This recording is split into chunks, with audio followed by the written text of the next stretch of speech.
କୁହାଯାଏ जदि मनुष्य काय मन वाक्य कौन सी जिनिस पाइबापी इच्छा करे तेबे प्रकृति सही वस्तु प्राप्ति रे सहायक होइथाए। ब्रह्मांड एमिति एक असरंती खजाना जेउथिरे मनुष्य कल्पना करुथिबा एवं कल्पना करि न पारुथिबा समस्त वस्तु रहिछि। गोटिए कथा जे ब्रह्मांडरू आम मन मुताबक वस्तु पाइबार रहस्य को जानिबाकू पड़िबो। आजिर भिडियो रे आमे 8 रहस्य विषय जानिबा जहाद्वारा आमे ब्रह्मांडरू आम इच्छा अनुसार वस्तु पाई परिबा। जय पतित पावन जगन्नाथ, जय सनातन। आपण देखुचंती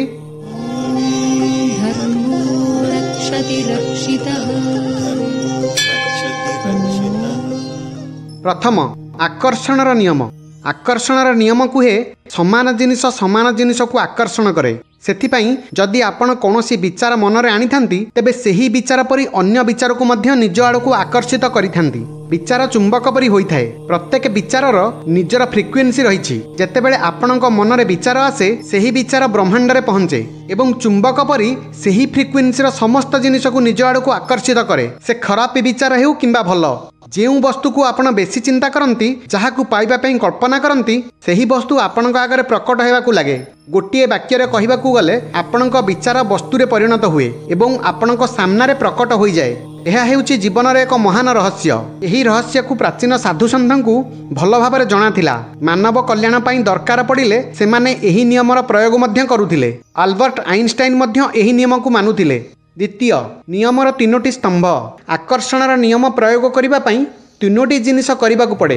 प्रथम मागिबा, द्वितीय विश्वास करिबा एवं तृतीय प्राप्त करिबा। ब्रह्मांडरू निज मन मुताबक वस्तु पाइबा पई प्रथमतः सही वस्तुर छवि निज मस्तिष्क रे स्पष्ट हेबा दरकार। अर्थात आपणकू एहा पूर्ण रूपे ज्ञात हेबा दरकार केउ वस्तु आपण चाहुछंती। कारण आकर्षणर नियम प्रकृतिर नियम अटे। माध्याकर्षण भली एहा मध्य निरपेक्ष। जहाँ आपण मागिबे ताहा से आपणकू देइथाए।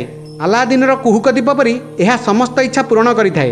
द्वितीय हेउची विश्वास। अर्थात सेहीपरी काम करिबा, सेहीपरी कथा कहिबा एवं सेहीपरी चिंता करिबा जेपरी सेही वस्तु निज जीवन रे प्राप्त करि सारिछंती। एहा करिबा द्वारा आकर्षणर नियम लोकमानंकू घटना एवं परिस्थिति को एवं निज आखपाखर समस्त जिनिस को आपणकर इच्छा को सत्य रे परिणत करिबा पई अनुकूल करिथाए। तृतीय प्राप्त करिबा।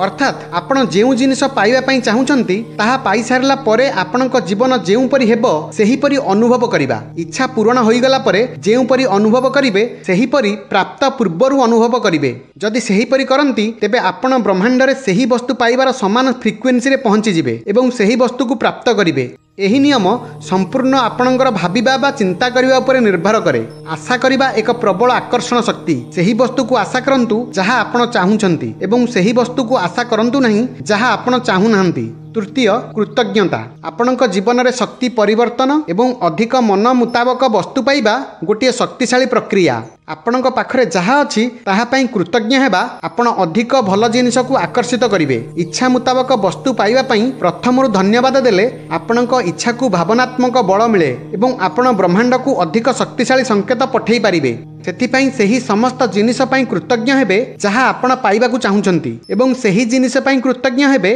जहाँ आपणक पाखरे आगरू रहिछि। चतुर्थ धन प्राप्ति पाई धन उपरे मन एकाग्रता करिबा उचित। जेतेबेले आपणक पाखरे धनर अभाव उपरे मन को एकाग्र करंती सेतेबेले आपणक जीवन रे अधिक धन आसबा असंभव। पूर्वरु कुहा जाइछि कि एही नियम आपणकू सेया देइथाए जहाँ आपण कल्पना करंती बा चिंता करंती। जदि आपणकर ध्यान धनर अभाव उपरे हुए तेबे आकर्षणर नियम अनुଯାयी आपणकू सेया मिलिथाए। सेथिपई आपण धन को आकर्षित करिबा बदल रे धनर अभाव को आकर्षित करिथांती। तेणु कल्पना शक्ति उपयोग करी एया कल्पना करंतु जेपरी आपणक पाखरे सेही धन रहिछि जहाँ आपण पाइबाकू चाहुचंती। मनरे एही भावना रखंतु जे मु चाहुथिबा समस्त जिनिस को मु किनि परिबी। एमिति चिंता बा कल्पना को बदलई धनवान होइथिबा अनुभव करंतु।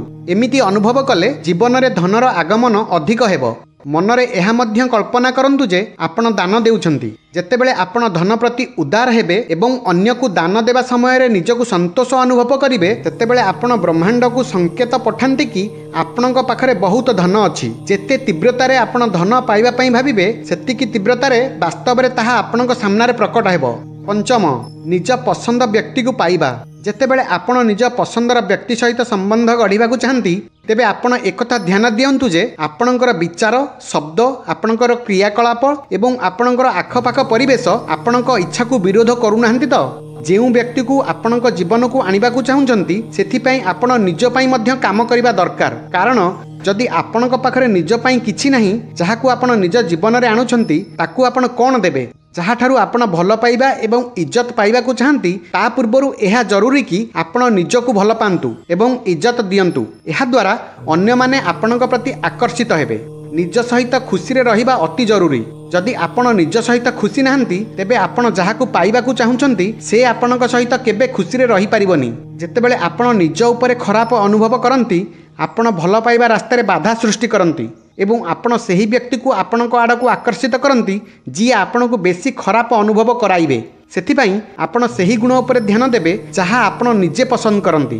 ଆକର୍ଷଣର ନିୟମ ଆପଣଙ୍କୁ ଆପଣଙ୍କ ଗୁଣ ଭଳି ବ୍ୟକ୍ତିଙ୍କ ସହିତ ମିଳିତ କରାଇ ଦିଏ ଯାହା ଆପଣଙ୍କୁ ପସନ୍ଦ। ଷଷ୍ଠ, ସୁସ୍ଥ ରହିବା। ରୋଗ ଶରୀରରେ ଏଥିପାଇଁ ଉତ୍ପନ୍ନ ହୁଏ କାରଣ ଆମେ ରୋଗ ବିଷୟରେ ଅଧିକ ଚିନ୍ତା କରେ, ଆଲୋଚନା କରେ ଏବଂ ଦରକାରଠୁ ଅଧିକ ତା ଉପରେ ମନ କେନ୍ଦ୍ରୀଭୂତ କରାଏ। ଯଦି ଆପଣ ଛୋଟ ମୋଟ ରୋଗରେ ଆକ୍ରାନ୍ତ, ତେବେ ଆପଣ ସେହି ବିଷୟରେ ବେଶୀ କଥା ହୁଅନ୍ତୁ ନାହିଁ। ଯେତେବେଳେ ଆପଣ ଅନ୍ୟର ରୋଗ ବିଷୟରେ ବିସ୍ତୃତ ଭାବରେ ଶୁଣନ୍ତି, ଆପଣ ସେହି ରୋଗ ସହିତ ନିଜ ଶକ୍ତିକୁ ଯୋଡ଼ି ଦିଅନ୍ତି। ଏହାଠାରୁ ଭଲ କଥାବାର୍ତ୍ତାର ମୋଡ଼ ଭଲ ଆଡ଼କୁ ନେଇଯିବା ଉଚିତ। ତାଙ୍କୁ ପଜିଟିଭ୍, ସୁସ୍ଥ ହେବା ଭଳି କଥା କହିବା ଉଚିତ। ଯଦି ଅଧିକ ଦିନ ନିରୋଗ ଜୀବନ ବଞ୍ଚିବାକୁ ଚାହାନ୍ତି, ତେବେ ବିନା କାରଣରେ ମଧ୍ୟ ହସ ଖୁସିରେ ରହିବାକୁ ଚେଷ୍ଟା କରନ୍ତୁ ଏବଂ ଭାବନ୍ତୁ ଆପଣ ଭିତରେ ସମ୍ପୂର୍ଣ୍ଣ ସୁସ୍ଥ। ଅନେକ ରୋଗୀ ନିଜର ପଜିଟିଭ୍ ଆଟିଚ୍ୟୁଡ୍ ଏବଂ ଆକର୍ଷଣର ନିୟମ ଦ୍ୱାରା ପୂର୍ଣ୍ଣ ରୂପେ ସୁସ୍ଥ ହେଉଛନ୍ତି। ସପ୍ତମ, ସକାରାତ୍ମକ ଭାବନା। ଆମେ ସବୁବେଳେ କିଛି ନା କିଛି ଭାବୁଥାଏ। କାହା ସହିତ କଥାବାର୍ତ୍ତା ବେଳେ କିମ୍ବା କାହା କଥା ଶୁଣିଲା ବେଳେ ଆମେ ଭାବୁଥାଏ। ପଢ଼ିଲା ବେଳେ କିମ୍ବା ଟିଭି ଦେଖିଲା ବେଳେ ଆମେ ଭାବୁଥାଏ। ଜୀବନର ସମସ୍ତ କାର୍ଯ୍ୟ କରିବା ସମୟରେ ଆମେ କିଛି ନା କିଛି ଭାବୁଥାଏ। ଯେତେବେଳେ ଆମେ ଶୋଇଯାଏ, ସେତେବେଳେ ଆମର ଭାବିବା ବନ୍ଦ ହୋଇଥାଏ। ତଥାପି ମଧ୍ୟ ଆକର୍ଷଣର ଶକ୍ତି ଶୋଇବା ସମୟରେ ଶୋଇବା ପୂର୍ବର ବିଚାର ଉପରେ କାମ କରୁଥାଏ। ସେଥିପାଇଁ ଶୋଇବା ପୂର୍ବରୁ ଭଲ ଚିନ୍ତା କରିବା ଉଚିତ। ଯେତେବେଳେ ଆପଣ ଭଲ ବିଷୟରେ ଭାବିବେ, ଆପଣଙ୍କ ସାମ୍ନାରେ ଭଲ ଜିନିଷ ହିଁ ପ୍ରକଟ ହେବ। ସବୁବେଳେ ସକାରାତ୍ମକ ଚିନ୍ତା ଆଣିବା ପାଇଁ ଆପଣ ସମ୍ବାଦପତ୍ର ପଢ଼ିବା ଏବଂ ନ୍ୟୁଜ୍ ଦେଖିବା ବନ୍ଦ କରିଦେବା ଉଚିତ।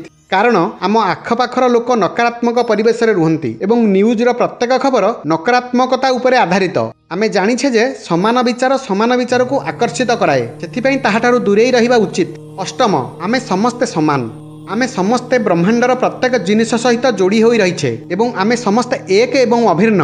ବ୍ରହ୍ମାଣ୍ଡର ପ୍ରତ୍ୟେକ ଜିନିଷ ଶକ୍ତି ଏବଂ ଆପଣ ହେଉଛନ୍ତି ଏହି ଶକ୍ତିର ଚୁମ୍ବକ। ସେଥିପାଇଁ ଆପଣ ନିଜର ବିଦ୍ୟୁତ ଶକ୍ତି ଦ୍ୱାରା ପ୍ରତ୍ୟେକ ଜିନିଷକୁ ନିଜ ଆଡ଼କୁ ଆକର୍ଷିତ କରିପାରିବେ। ଏହି ଶକ୍ତି ଦ୍ୱାରା ପ୍ରତ୍ୟେକ ଜିନିଷ ପ୍ରାପ୍ତ କରିପାରିବେ। ଅସୀମ ବିଚାର ଆପଣଙ୍କ ପାଇଁ ଉପଲବ୍ଧ। ଜ୍ଞାନ, ଆବିଷ୍କାର ବ୍ରହ୍ମାଣ୍ଡୀୟ ମସ୍ତିଷ୍କରେ ସମ୍ଭାବନା ରୂପରେ ବିଦ୍ୟମାନ ରହିଛି ଏବଂ ମାନବୀୟ ମସ୍ତିଷ୍କ ଦ୍ୱାରା ସମ୍ପାଦିତ ହେବା ପାଇଁ ପ୍ରସ୍ତୁତ। ସବୁକିଛି ଆପଣଙ୍କ ଚେତନାରେ ବିଦ୍ୟମାନ। ବ୍ରହ୍ମାଣ୍ଡ ବିଚାର ଦ୍ୱାରା ପ୍ରକଟ ହୋଇଥାଏ। ଆମେ କେବଳ ଆମ ଭାଗ୍ୟର ନୁହେଁ, ଏହି ବ୍ରହ୍ମାଣ୍ଡର ମଧ୍ୟ ନିର୍ମାତା। ଆପଣଙ୍କ ଶକ୍ତି ଆପଣଙ୍କ ବିଚାରରେ ରହିଛି। ସେଥିପାଇଁ ଆପଣ ନିଜ ବିଚାର ଉପରେ ସତର୍କ ରହିବା ଉଚିତ, କାରଣ ଆପଣଙ୍କର ବିଚାର ଆପଣଙ୍କର ଭବିଷ୍ୟତ ନିର୍ଦ୍ଧାରିତ କରେ। ଆଶା କରୁଛି ଭିଡ଼ିଓଟି ଆପଣଙ୍କ ପାଇଁ ଉପାଦେୟ ହେବ। ଏହିଭଳି ଭିଡ଼ିଓ ପାଇଁ ଚ୍ୟାନେଲକୁ ସବସ୍କ୍ରାଇବ୍ କରନ୍ତୁ। ରହିଲି। ଜୟ ଜଗନ୍ନାଥ, ଜୟ ସନାତନ।